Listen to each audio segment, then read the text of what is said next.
All right, so now we'll look into fluorescence. Fluorescence is so much a part of so much that we do. We're just going to cover the basics of it.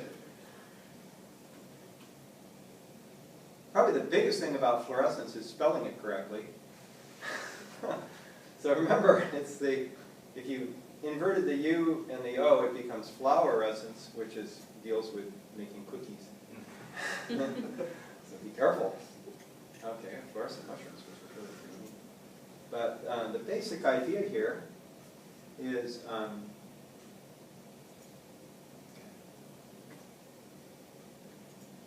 basic idea with fluorescence is this: is that you have a lamp of some sort of light source, and this is the excitation light, and here is the in this case, this must be forensics. It's the evidence. It's the sample. And you want to hit this with a beam of light which is going to be have the wavelengths below a certain, I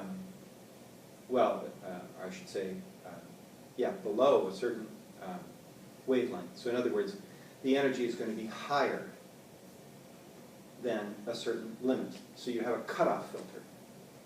And that cutoff filter ensures that we get things like UV light, for example, very high energy light, hitting the sample, but we do not get any blue light or any green light or yellow light or red light. So it's a cutoff filter.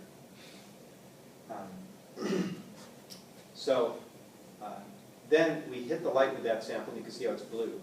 And then you'll notice that, of course, the blue light goes, or the UV light goes all over the place, but also, which goes all over the place, is this yellow light. So this thing is fluorescent yellow. And yellow, of course, is going to be much higher, so it's going to be around, in this case, probably around 700 or so. It's yellow. And it will flash up, and then we have this emission filter right here. And that emission filter is another cutoff filter, but it goes the other direction. Only light which is above a certain wavelength, above, let's say, 500, or in this case, since it's yellow, we can even go up to 600 nanometers. That's the only thing that gets through. So, if you have no sample in there, what you see, the visible fluorescence, is zero. It's absolutely black. You don't see any of the UV light at all that is going through this, coming from the light source at all. Okay? That's the basics of fluorescence. Now, once we've done that, let's look and see. We've got a couple other pictures here.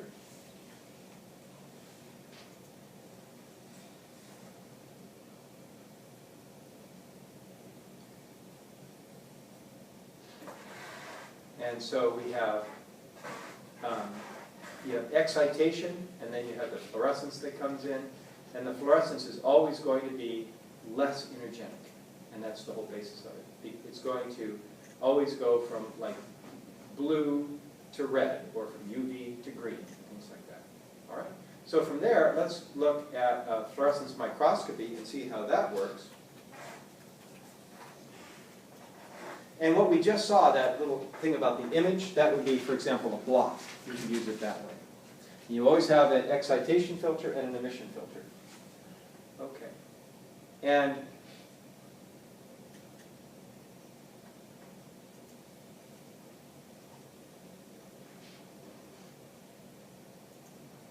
with the microscopy, what we're going to have is we have this first filter, which is going to be your excitation filter.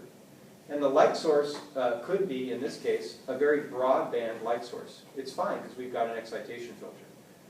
But we could get away without an excitation filter if we have a different light source. What kind of light source would we use so that we get just a single wavelength of light without even an excitation filter?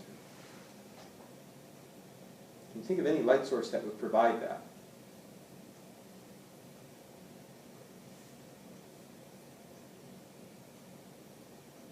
Anything? Like a UV lamp? No, UV is going to be pretty broad. Yeah, yeah. A laser? A laser, exactly. Lasers give you just one. It's a very narrow bandwidth, very, very narrow. So you could use like a 488 nanometer laser, And that's just 488 plus or minus like 1 nanometer. Very narrow. And another possibility would be, believe it or not, the LED lights. Well, also are very narrow bandwidth. Yeah, surprising. So narrow, it's very difficult to use them for things like growing plants and other things because they just don't have a broad enough bandwidth to provide all of the photosynthetically active radiation you need for growing plants. And so you have to get several different types of LEDs to grow them. So LEDs are very narrow bandwidth. And they're cheap, really cheap. So, for example, when we want to look at GFP fluorescence in my lab on plants, we just buy a $4 blue flashlight, blue LED flashlight, because it's extremely narrow bandwidth. I think it's around 488, something like that. And you can just use this thing, and it works great. So, so that would be one another possibility. But anyway, so we're going to get, if you wanted to, you could use a big broad wavelength here, use the excitation filter. And now this thing, this beam splitting mirror, this dichroic mirror, what happens is it itself is a barrier filter. And it will also serve like a second cutoff filter. And it will also send the light down to the subject. And then, so in other words, light which is of a high energy, it will bounce off with a dichroic mirror, the beam splitting mirror. And when this light comes back and hits this mirror again, because of course the light's going to bounce down and bounce back up, it will just be bounced off and scattered. But light above a certain wavelength, a cutoff, will go through the mirror.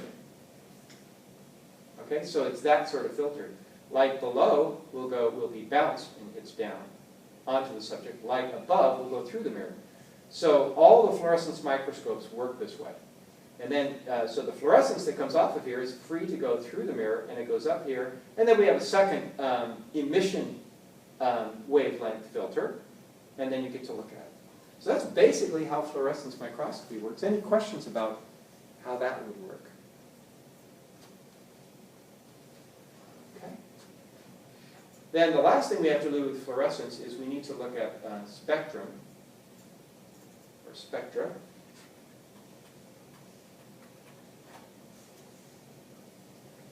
And just kind of look at some of these. So for example, here, with a excitation filter will give you just this wavelength. An emission barrier filter, an emission filter will give you this wavelength. And the dichromatic or the dichroic mirror, again, it's just like a cutoff filter. So anything below here gets reflected, anything above there goes through. So it's just a reiteration of what I just said. But let's look at a typical fluorescence here.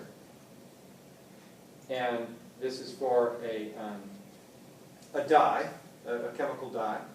And so here is the absorption spectrum.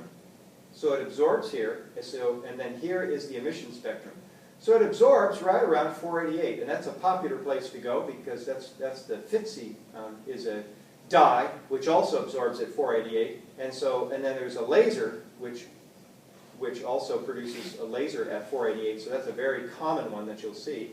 And in fact, GFP absorbs in the UV, but they've made enhanced GFP, eGFP, which also absorbs at 488. So you can use them with FITSI filters. So if you have your microscopes and your fluorescence blot machines and everything else, they are all set up with these filters. You want to use the same filters and not have to buy new ones. So right here at 488 it absorbs, and then it emits over here, which is going to be in the red.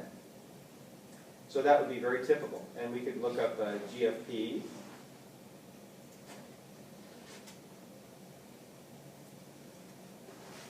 And you'll see a similar pattern. So GFP is different in that wild-type GFP has two absorptions. One is in the UV, and another one is around 488. So you can excite GFPs somewhat if you use blue light, and then it emits in the green. But the eGFP is totally shifted over, so it's all at 488. You don't have to use UV light. Okay, well let's go ahead and look at chemiluminescence then. And chemiluminescence will give you all sorts of things. I'm just going to pop it in here because it's fun to look at, including glow sticks. And so we don't want to look at glow sticks, so we're going to just type in the word HRP. And what does HRP stand for? Horseradish peroxidase. Horseradish peroxidase, right. What does HEB stand for?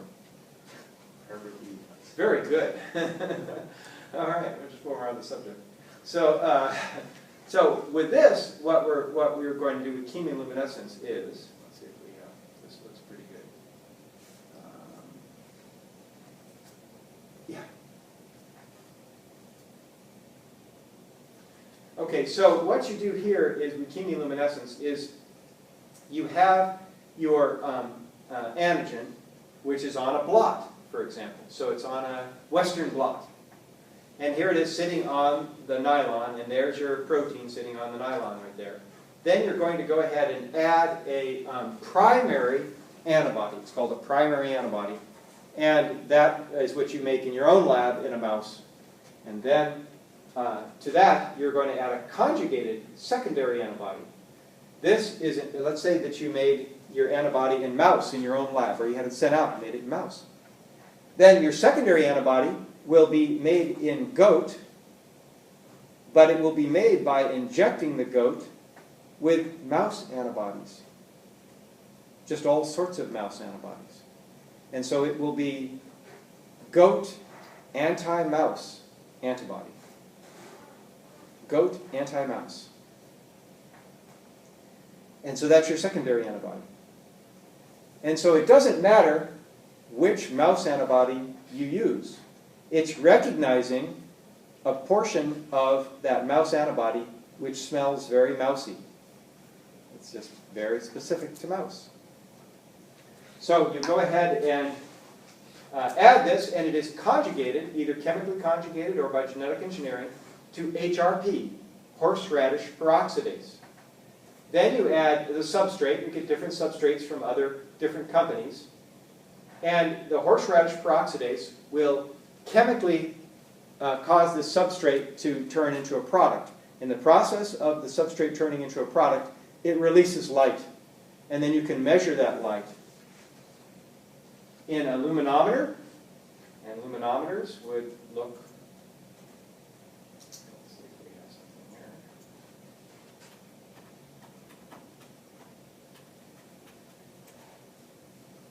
Luminometer are very exciting boxes. And you pop your plate in there, and you read it in this exciting box, okay? Or you could also do it in a, let's see,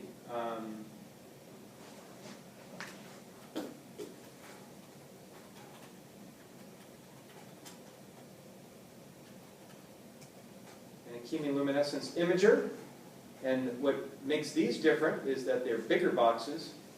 And so here, let's look at one. So here you have a camera on the inside, and then it might have a filter wheel even for looking at fluorescence. But you put your subject right here, and this one does a lot of different things, but if you just allow this to be completely dark, and then you have this CCD camera in there, then you go ahead and take a picture for 10 seconds or 30 seconds, and then the software will automatically stack all of those frames that they took, and stack them together, integrate them together into an image. So if you just took 1 second of image, you wouldn't get much. But if you stack together 240 seconds of image, you stack them all together, then you'll begin to see a signal. And so that's why oftentimes they use a CCD camera. It's really a video camera, and they stack them all together. Usually these units have other things. So for example, we have this hepta LED, which is going to be single type of wavelength illumination signal. So you can use what they call epi illumination, which is hitting the epi hits the blot and then bounces off, so you're able to look at it. Or if you have a gel, you can use transillumination, either white light or UV, depending if you want to use fluorescence or you want to use color. And then you can go ahead and shine it through the gel. So if you have a Kumasi blue, you can use white light. If you have ethidium bromide, you can use UV. And then this thing will be able to visualize that. And then, of course, it's got a filter wheel. And the filter wheels are going to be the same thing we saw with fluorescence with the emission filter. So they're going to be cutoff filters so that they will not see the UV light. Instead, they will see the orange fluorescence that you're trying to see, for example. So this sort of machine does everything all together. All right, so let's go on from there. Any questions before we go? Yes, Charles? Is ELISA a form of chemiluminescence? Oh, that's a good question. No, we call that colorimetric. So metric meaning measure and color meaning, well, color. So it's a combination of English and Latin, which you're allowed to do in English. And very fluid language. So what you're looking at is the substrate is turning into a color.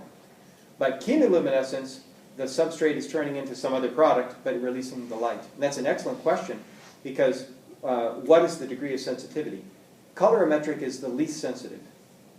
But you can look at it easily with your eye, and then you can put it in a machine, a spectrophotometer, which will, or sometimes they'll call it a colorometer, which measures the amount of color. And so you put it in a plate reader and it measures the amount of color. If you use a fluor, that is going to be more sensitive, but you won't be able to see it with your eye. You put it into a fluorometric plate reader, and that will measure the fluorescence. If you use chemiluminescence, that's the most sensitive, and then you put it into a luminometer, as we saw those boxes there, and some of them we saw they actually had plates you could put in, and that would be completely dark, and it will simply measure the amount of light which is being produced. The most sensitive of all is radioactivity, but then you've got to, then you want to use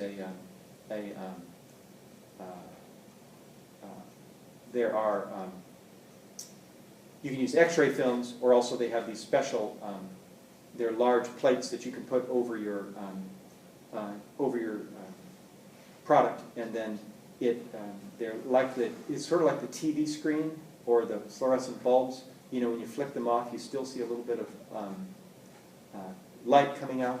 So what happens is the radiation hits this big plate you put over, and then the plate will glow.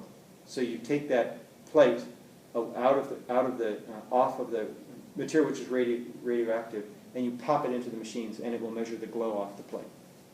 So those are the four ways you can do it. Good question. Let's look now for qPCR. qPCR is used to measure the amount of, there you go, that's exactly what I want. Okay. qPCR is used to measure the amount of mRNA present in a sample. qPCR is used because it has incredibly high sensitivity. It is way higher than any of the techniques that we're looking at. If you are trying to measure the amount of mRNA, you can get down to individual molecules. That's how incredibly sensitive it is. The problem with qPCR, and it had a very long birth, because PCR is an exponential reaction, and it's very difficult to, in other words, if you have 1,000 molecules of one mRNA in one sample and 10,000 molecules in another sample, if you do PCR, it'll look like you have the same amount in each. Because as you know from a PCR reaction, it's an exponential reaction, and then very quickly it runs out of product, and then it slopes off. So if you look at a typical reaction, and this is the number of cycles, and this is the amount of DNA. At the start, you see hardly anything occurring, because in all exponential reactions, you just have, first there's 1, then there's 2, then there's 4, then there's 8, then there's 16. It takes a long time to ramp up, and then all of a sudden you go very high. So this is all exponential, this whole section, but you don't really see it until you get to here. And then when you get to here, it's exponential, and then it begins to narrow off, and we get a sigmoidal curve because it looks like a big F.